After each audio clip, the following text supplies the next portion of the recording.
Hello दोस्तों, हम फिर आ गए थे कहानी केयरिंग हस्बैंड, जिसको लिखा है श्रेया जी ने और इसका क्रेडिट भी इन्हीं को जाता है। सो दोस्तों, हमारी इस कहानी के पूरे एपिसोड नंबर आपके 8 हो चुके हैं। हम देखते हैं आने वाले एपिसोड में क्या होता है। शुरू करते हैं एपिसोड नंबर 9 और देखते हैं कहानी में क्या होता है। सब ने उन लोगों की तरफ देखा। विकास जी और श्वेता जी तो उन्हें देखकर ही एक पल के लिए घबरा गए और सोचने लगे, ये कौन है। उन सब ने एक जैसे ही कपड़े पहन रखे थे। देखने में वो कोई बॉडीगार्ड लग रहे थे। उन सब के हाथों में कुछ सामान था। उन लोगों ने वो सामान वहाँ टेबल पर रखा और चले गए। श्वेता जी और विकास जी को कुछ समझ नहीं आया। सुनील जी ने जब सबके चेहरे पे कन्फ्यूज़न वाले एक्सप्रेशन देखे तो वो बोले, माफ़ कीजिए, हम लोग थोड़ा जल्दी कर रहे हैं, लेकिन हम चाहते हैं हमारी बहू जल्दी ही हमारे घर आ जाए। इसलिए हम चाहते हैं कि दोनों बच्चों की सगाई भी हाथों हाथ हो जाए। ये सुनकर तो श्वेता जी और विकास जी के चेहरे पे हवाइयाँ उड़ने लगीं। वहीं ईशा मन में सोचने लगी, क्या अभी से सगाई? भगवान, कुछ तो समय दे देते। इतनी जल्दी बम फोड़ रहे हैं, अभी तो सही से रिश्ता भी पक्का नहीं हुआ।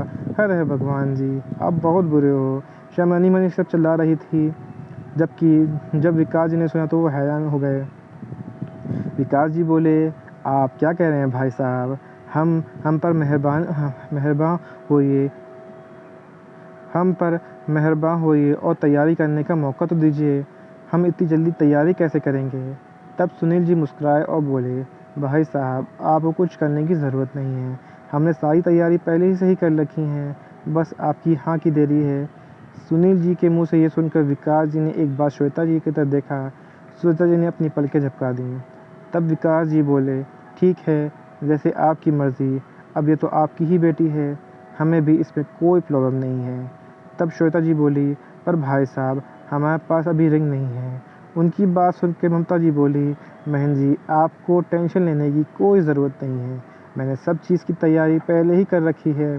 आप तो बस निश्चित होकर बेटी की सगाई की खुशी मनाइए और अपनी बेटी को आशीर्वाद दीजिए।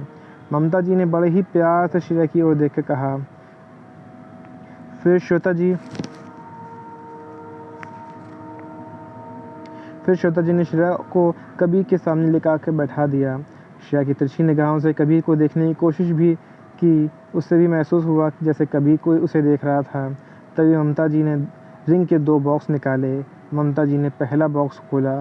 उसमें बहुत प्यारी रिंग थी। रिंग में छोटे छोटे स्टार बने हुए थे और उसके आसपास छोटे छोटे स्टोन जो उसे और भी खूबसूरत बना रहे थे। रिंग देख कर कोई बता सकता था कि वो कितनी महंगी होगी। कबीर ने रिंग को हाथ में लिया और श्रेया को पहना दिया। श्रेया के मन में थोड़ी खुशी थी और थोड़ी दुखी भी, लेकिन उसे कबीर पसंद था। अब ममता जी ने दूसरा बॉक्स खोला। उसने एक प्लेटिनम की रिंग थी। कबीर को रिंग पहनना पसंद नहीं था, इसलिए उसने अपने लिए सिंपल रिंग बनवाई थी। ममता जी ने वो रिंग श्रेया को दिया और कहा, लो बेटा, कबीर को पहना दिए।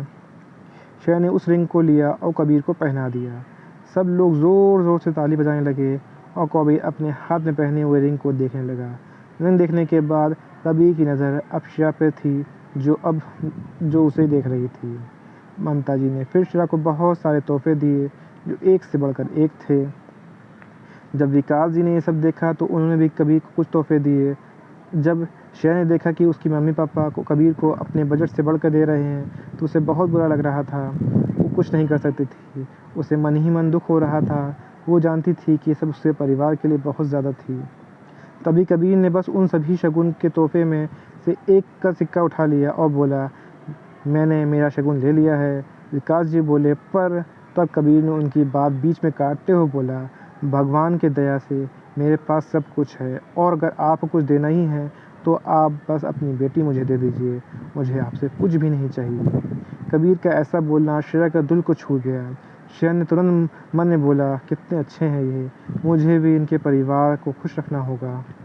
तभी ममता जी बोली, कबीर ठीक कह रहा है, वैसे भी आज से आपकी बेटी हमारी हुई और हम अपनी बेटी को ये सब दे रहे हैं। तब श्वेता जी बोली, हाँ ज़रूर, अब से श्रेया भी आपकी बेटी है। और ऐसी ही फिर सब लोग थोड़ी देर बातें करके फिर सुनील जी बोले, अब हम लोग चलते हैं, मुझे और कबीर की एक ज़रूरी मीटिंग में जाना है। विकास जी ने भी उन्हें कुछ नहीं कहा, क्योंकि वो जानते थे कि वो लोग बहुत बड़े लोग हैं और तो उन्हें बहुत काम होंगे। फिर सब लोग चले गए। जाते जाते कबीर ने एक जगह शीरा को देखा, वो भी उसे देख रही थी। शीरा कबीर को देखकर मुस्कुरा रही थी, लेकिन जैसे ही कबीर की नज़र शीरा पे गई और दोनों के नज़र आपस में टकराई, शीरा ने तुरंत अपनी नज़रों को नीचे कर लिया। लेकिन शीरा के चेहरे पे हल्की सी मुस्कुराहट थी, जिसे देख कर कबीर भी हल्का सा मुस्कुराया और मन में बोला, क्यूट तो है। हालांकि कबीर ये देख कर खुश हो गया, पर उसने अपने चेहरे पे जाहिर नहीं होने दिया। वहाँ से निकलकर कबीर और सुनील जी ऑफिस चले गए और ममता जी घर चली गई। उन लोगों को जाने के बाद श्वेता जी विकास जी से बोली, मुझे तो लगा था कि ये लोग इतने अमीर हैं तो इनके बहुत डिमांड होंगी, पर इन्होंने तो हमें कुछ नहीं करने दिया और व्यवहार भी अच्छा है, परिवार भी बहुत अच्छा है। फिर श्वेता जी श्रेया से पूछी, तुम्हें कबीर कैसा लगा? श्रेया बोली, बहुत अंडरस्टैंडिंग है और उसके और कबीर के बीच जो बात हुई थी सब बता दी। श्वेता जी को भी उसके कोई प्रॉब्लम नहीं थी, बस वो श्रेया को खुश देखना चाहती थी। वहीं दूसरी तरफ सृष्टि के पास श्रेया का मैसेज आया था कि वो आज कॉलेज नहीं आएगी। जब उसने उससे पूछा कॉलेज क्यों नहीं आएगी, तब श्रेया बोली, मुझे कुछ ज़रूरी काम है। फिर सृष्टि ने कुछ नहीं पूछा और वो कॉलेज के लिए निकल गए। कॉलेज पहुंचकर जब उसने अपनी स्कूटी पार्किंग में पार्क की तभी उसके पास एक लड़का आया, जिसे देखकर सृष्टि चौंक गई। यहीं पे कहानी का एपिसोड नंबर आपका 9 कंप्लीट होता है। सो दोस्तों, मुझे लगता है वक्त है तो मैं इसी में कहानी का एपिसोड नंबर 10 ऐड करता हूँ और देखता हूँ आने वाली कहानी में क्या होता है। शुरू करते हैं कहानी का एपिसोड नंबर 10। कॉलेज पहुँच कर जब उसने अपनी स्कूटी पार्किंग में पार्क की तभी उसके पास एक लड़का आया, जिसे देखकर सृष्टि चौंक गई। वो लड़का सृष्टि से बोला, क्या बात है ब्यूटीफुल, आज तुम अकेली, तुम्हारे दोस्त तुम्हारी बेस्ट फ्रेंड नहीं आए? सृष्टि जो उस लड़के को अपने सामने देखकर खुश हो रही थी, जब उसने उसके मुंह से श्रेया के बारे में सुना तो उसकी खुशी पल भर में ही गायब हो गई। उसने अपनी मुट्ठी भींच ली और बोली, नहीं, वो उसे कुछ ज़रूरी काम था इसलिए नहीं आई। ये बोलकर वहाँ चली गई। उसके जाते ही रोहन के चेहरे पे एक शैतानी मुस्कुराहट आ गई। रोहन ने कहा, अब मज़ा आएगा श्रेया, अब तुम्हें मेरा होने से कोई नहीं रोक सकता। ये बोल के वो वहाँ से चला गया। वहीं दूसरी तरफ श्रेया परेशान होकर घूम रही थी। उसकी मम्मी घर में इधर उधर कर रही थी, पीछे पीछे घूम रही थी। वो अपने मन में ही, शादी तय हो गई तो क्या काम भी ना करूं, पता नहीं क्या हो गया है मेरी माँ को, हे भगवान बताओ मुझे ज़रा माँ को। ये सोचते श्रेया कब से अपनी मम्मी से बोल रही थी कि उसे कुछ करने दे, पर उसकी मम्मी उसे कुछ भी नहीं करने दे रही थी। उसकी मम्मी बोली, बेटा तू क्यों परेशान हो रही है, देख सारे काम हो जाएंगे, अब तुम्हें ये सब करने की कोई ज़रूरत नहीं है, मैं हूँ ये सब करने के लिए। तब श्रेया चिल्ला के बोली, मम्मी पर पहले भी तो मैं यही करती थी और अब तक तो आप थे, मुझे तो मज़ा भी आता है, यही तो अब मैं क्या करूँ? उसकी मम्मी बोली, हाँ बेटा, पर पहले की बात अलग थी, अब बात अलग है। वो आगे बोली, अब तेरी शादी पक्की हो गई है, तू बस अपना ध्यान रख, बस ये सब काम मेरा है। अपनी माँ की बार बार यही बात कहने पर आखिर में श्रेया हार मान लिया और बोली, ठीक है, आप जैसा बोलेंगी वैसा ही ठीक है। ये कहकर श्रेया बाहर चली गई। तभी उसके डोरबेल की आवाज़ सुनाई दी। श्रेया ने दरवाज़ा खोला तो देखा कि कोई कोरियर आया है, पर उसने तो कोई ऑर्डर भी नहीं किया था। उसे साइन किया और कोरियर ले लिया। अंदर आई तो उसकी मम्मी ने पूछा, दरवाजे पे कौन था बेटा? तब श्रेया बोली, कोरियर आया है पर मैंने तो कुछ ऑर्डर ही नहीं किया था। तब उसकी मम्मी बोली, खोल के तो देख क्या है। श्रेया ने हाँ में से लाया और पैकिंग खोल के देखी तो उसकी आंखें बड़ी हो गईं। उस कोरियर को देख के उसके होश ही उड़ गए थे और वो बोली, बाप रे। उसके मुंह से ये सुनकर श्वेता जी परेशान होकर बोली, क्या हुआ बेटा? तब श्रेया हकलाते बोली, मम्मी ये तो आईफोन का लेटेस्ट वर्ज़न है। तभी उसे फ़ोन की आवाज़ सुनाई दी तो श्रेया अपने सेंस में वापस आई और उसने बॉक्स खोला और देखा कि उसमें हब्बी का नाम फ्लश हो रहा था। जब श्रेया की मम्मी ये देखा तो समझ गए कि ये तो मैसेज किसने भेजा है। फिर वो कुछ नहीं बोले और वहाँ से चले गए, क्योंकि वो श्रेया का काम अनकम्फर्टेबल नहीं कराना चाहती थी। श्रेया ने जब हब्बी नाम फ्लश होता देखा तो उसके दिल की ज़ोर से धड़कने लगा। श्रेया जब तक फ़ोन उठाती तब तक फ़ोन कट चुका था। श्रेया ये देख के राहत की सांस ली और फ़ोन लेके अपने रूम में चली गई। थोड़ी देर बाद फ़ोन फिर से बजने लगा। हब्बी नाम फ्लश हो रहा था। श्रेया ने इस बार फ़ोन उठा लिया और बोली, हेलो, इस समय श्रेया का दिल बिजली की तेज़ी से धड़क रहा था।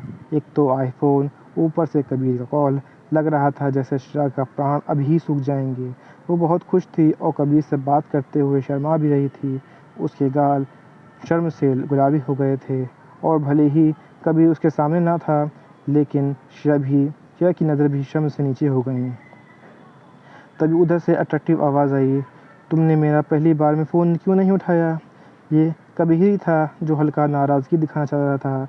तब श्रेया बोली, वो मैं उठा ही रही थी, तब तक फ़ोन कट गया। फिर कबीर बोला, तुम्हें मेरा गिफ्ट कैसा लगा?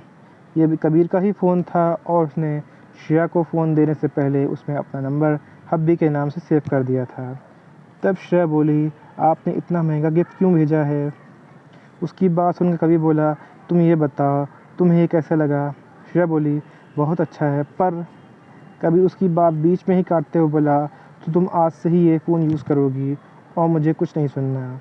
श्रेया को अब कुछ नहीं कर सकती थी, बस हाँ बोलने के अलावा। तभी कबीर से कुछ पूछने की आवाज़ आई। कबीर बोला, तुम चलो मैं आता हूँ। जब श्रेया ने सुना तो वो समझ गई कि कबीर अभी ऑफिस में है। वो बोली, आपको काम होगा, आपको जाना चाहिए। कबीर ने कुछ नहीं बोला। श्रेया को समझ नहीं आया कि वो आगे क्या बोले। तभी कबीर बोला, आज रात 8 बजे रेडी रहना, मैं तुम्हें पिक करने आऊँगा। और श्रेया को जवाब सुने बगैर फ़ोन कट कर दिया। श्रेया कबीर को मना करना चाहती थी, पर वो अब फ़ोन को घूरने के अलावा कुछ नहीं कर सकती थी। उसके बाद श्रेया बाहर आई और अपनी मम्मी को बताया कि कबीर उसे बाहर ले जाना चाहता है। श्रेया की मम्मी को उससे कोई प्रॉब्लम नहीं थी। वो एक खुले विचारों वाली औरत थी और अब तो श्रेया और कबीर की सगाई भी हो गई थी और जल्द ही दोनों की शादी होने वाली थी। वो बोली, ठीक है, तुम टाइम से रेडी हो जाना बेटा, कबीर को ज़्यादा इंतज़ार मत करवाना। श्रेया हल्का सा मुस्कुरा रही थी और अंदर चली गई। यहीं पे कहानी का एपिसोड नंबर आपका 10 कंप्लीट होता है। तो दोस्तों, आपको एपिसोड नंबर 10 कैसा लगा हमें कमेंट करके ज़रूर बताइएगा। कहानी का कोई ऐसा अंश ऐसा भाग जो समझ में ना आया हो, आपको अटपटा लगा हो, तो भी हमें कमेंट करके ज़रूर बताइए।